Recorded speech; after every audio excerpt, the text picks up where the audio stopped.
One of the most infamous of all the Roman emperors, Caligula ruled from 12 BCE to 24 CE. Everyone knows about Caligula's incestuous relationship with his sisters, as well as his cruelty and madness, all of which resulted in Caligula either naming his horse Roman consul or declaring himself to be a god.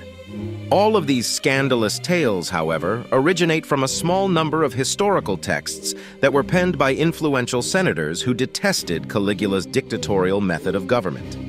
When looked at more closely, Caligula's brief reign and life reveal a complicated and interesting story of a boy emperor who was wholly unsuited for the throne, and who, during the early years of the Roman Empire, attempted to make Rome an absolute monarchy but was unsuccessful. Caligula's rule and life were both cut short by his death at the age of just 36. A spoiled and reckless ruler who, for his violations against the established order, was tarnished by his opponents, becoming a maniac, a tyrant, and a pervert, one of the worst Roman emperors. He was tarnished by his enemies because of his offenses against the old order. In this video, we will dispel the majority of those beliefs and demonstrate that the so-called mad Emperor Caligula was actually quite sane. Emperor Caligula was a member of the revered imperial dynasty. The future Emperor Caligula, also known as Gaius Julius Caesar, was destined for greatness from the moment he was born. He was given the name Gaius Julius Caesar. His father was a well-known Roman general and a military hero named Germanicus, and his mother was Agrippina the Elder. Both of his parents were members of the illustrious Julio-Claudian dynasty. Agrippina was the daughter of Marcus Vipsanius Agrippa and Julia the Elder, who was the daughter of the first emperor Augustus. Germanicus was the adopted son of Emperor Tiberius, while Agrippina was the daughter of Marcus Vipsanius Agrippa and Julia the Elder. Caligula was his nickname. Young Gaius spent the majority of his childhood accompanying his father on many military expeditions because he was the son of a war hero. The kid quickly won the hearts of Germanicus's legionaries and became a favorite among them. They outfitted the future emperor in the uniform of a junior soldier, complete with caligae, which are smaller versions of regular footwear.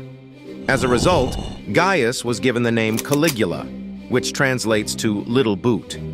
However, despite the fact that Caligula had a deep interest in military things, he was uneasy with the appellation.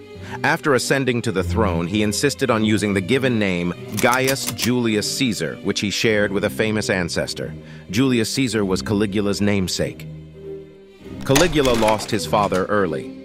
Germanicus, Caligula's father, passed away unexpectedly in the year 19 CE after acquiring a fatal dose of malaria while on a trip to Egypt. The specific circumstances surrounding Germanicus's passing are unknown. Germanicus revealed to his family in Syria, where he was nearing the end of his life, that he had been poisoned. It is interesting to note that Emperor Tiberius was not present when the entire populace of Rome turned to collect the ashes of the military hero. Tiberius played a role in the violent end of Caligula's mother and his older brothers, who, as blood relatives of the Emperor Augustus, were possible competitors to Tiberius. If Tiberius was not implicated in the murder of his father, he was involved in the violent end of Caligula's mother and his brothers. He survived the Game of Thrones. Gaius was the only member of his family to make it through the ordeal unscathed. Although Tiberius was the one who gave the order to jail and execute Agrippina and her two boys, the primary perpetrator was most likely Sejanus, a strong Praetorian prefect.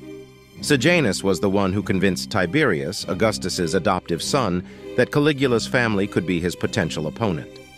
Tiberius, who did not have an heir of his own, called young Gaius to his opulent imperial palace on the island of Capri.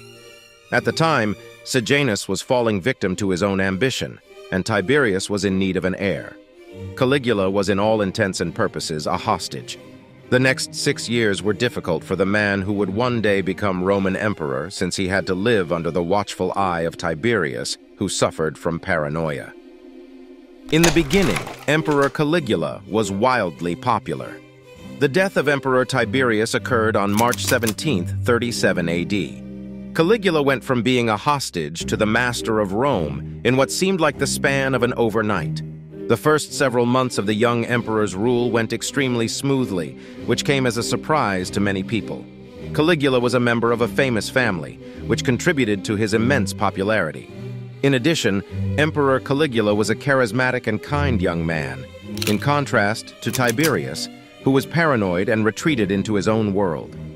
After ascending to the throne, he immediately put an end to treason trials, pardoned those who had been exiled, and did away with oppressive taxes.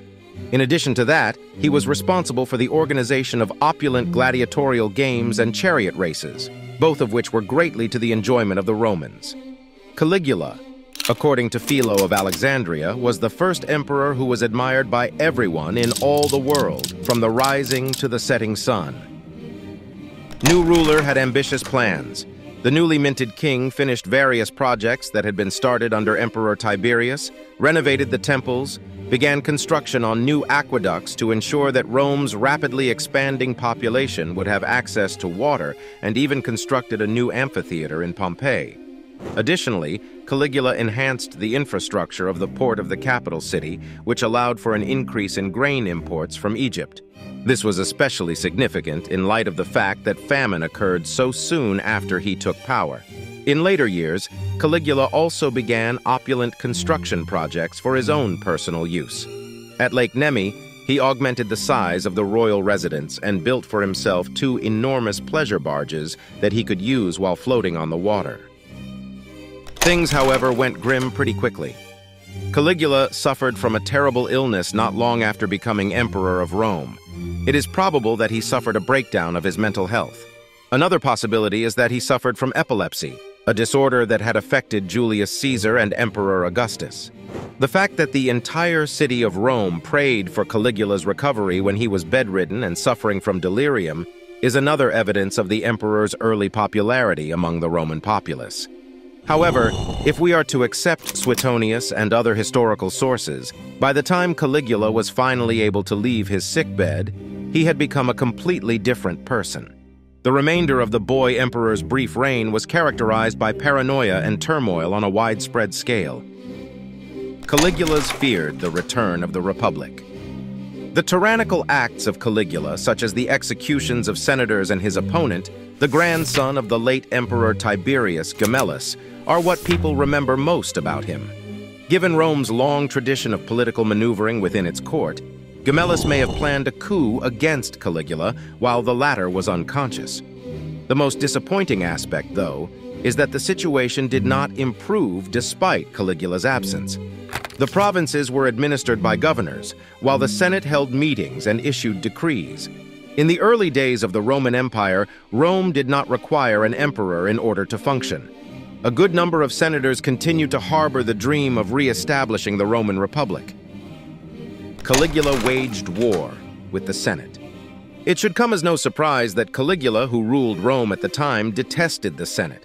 The approach that had been followed by the emperor's predecessors, beginning with Augustus, who had deliberately feigned to be a mere princeps, the first citizen, was abandoned by the emperor, who was intent on demonstrating who holds the real power. He even went so far as to personally assassinate senators whom he considered to be a danger to his power. Ironically, Caligula was able to find the reason in his own family history, as his renowned ancestor Julius Caesar had also been a victim of a senatorial plot. This allowed Caligula to justify his own actions. In addition, both Augustus and Tiberius were known to have imprisoned and even put to death senators and other potentates whom they regarded to be a threat to the empire.